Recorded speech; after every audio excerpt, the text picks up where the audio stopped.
Hello, my name is Thomas Taylor and I am the author of Gargantis, which is the sequel to Malamander. And I'm going to tell you a little bit more about Gargantis today and how I came to write it. Now in Malamander we discovered Herbie Lemon and his friend Violet Palmer, who lives at the Grand Nautilus Hotel in Erie-on-Sea.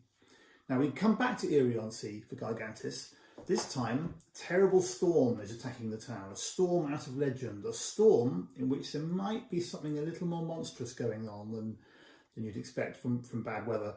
And it's Herbie and Violet's job to try and work out what's going on, especially when a very mysterious stranger comes to stay in the hotel and begins to start doing some very odd things, especially with the fishermen in Erie-on-Sea, who start to become quite mysterious in their own right.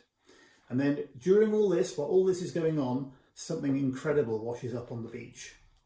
A glass, ancient fish-shaped bottle with something flickering inside it.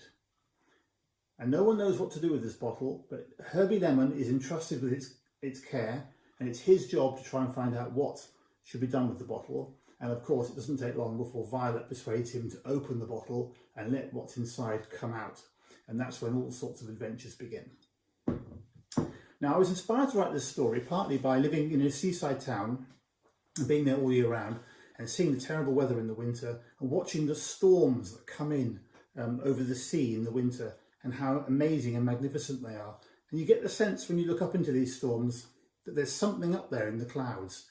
There isn't, of course, I'm sure, but it almost feels like there is something big, something moving around, something that makes all that sound, all that noise. And to see the little boats bobbing around and see how small and fragile they are beneath that great cloud and great storm is really inspirational and exciting. And I really wanted to make that the backdrop of my story.